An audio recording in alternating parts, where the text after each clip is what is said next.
Hello and welcome to WorkRise Shorts. I'm Elizabeth Jacobs. I'm part of the WorkRise team. We're a research to action network focused on jobs, workers, and mobility, hosted by the Urban Institute. And today we have a great conversation lined up with Diane M. Sicotte, and a sociology professor at Drexel University. We'll be diving into her research, which delves into how US energy workers view climate change and the move towards cleaner, low carbon energy sources. Diane, welcome. It's great to have you. Thank you. I'm glad to be here. So I'm going to start right off with questions. What is the exact problem you're hoping to address, solve, or advance with your research? Well, I think everyone knows now that we're kind of in a pretty acute stage of climate change, and we need to switch to cleaner energy sources as soon as possible. But I think part of the problem is that people don't understand how that's going to change work for the people who work building and producing and maintaining energy sources. Excellent. Excellent. So why is this a problem? Why is our lack of understanding of how this is going to change work a problem? Why does it matter? Well, some people who are energy workers right now, they're actually going to end up losing their jobs if we switch to cleaner energy sources. Some people's skills are not really compatible with renewable energy resources. And right now, we don't have a robust plan to support those workers or retrain them. Expecting them to pay for their own retraining is unjust, and it doesn't really support the energy transition. And then there are other issues like the power of unions needs to be supported so that people can have secure, well-paying jobs in renewable energy. And right now, we can't take that for granted. Yeah.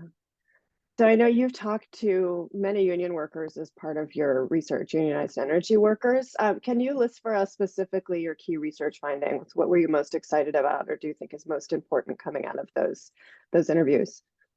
Well, we interviewed 48 energy workers in various occupations across all energy sectors. All of them were from the Northeast US, New York, New Jersey, and Pennsylvania. And we were pretty surprised to learn how concerned these workers were about climate change. They had very strong concerns about what climate change was going to do to their future and their children and grandchildren's futures. They wanted a very high proportion of them wanted renewable energy sources to be used. Even those who worked in gas and oil still wanted renewable energy resources. So I think there's definitely support among labor union members for clean energy.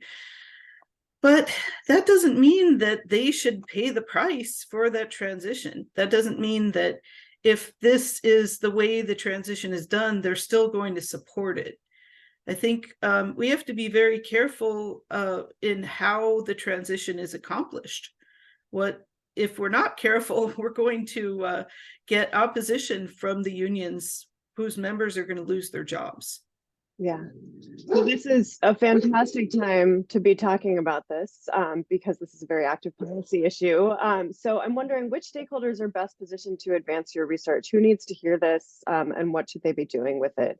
Policy, employers, advocates, workers themselves, others. Advocates, workers, unions, and certainly the Department of Energy needs to understand. I think that there was the potential to develop renewable energy on a much larger scale than we're currently doing it. But I also think that part of the equation is planning a transition and supporting a transition. And that means that it's going to be a hard thing. It's going to be politically contentious because there are many interests who are going to lose billions of dollars if we transition away from fossil fuels.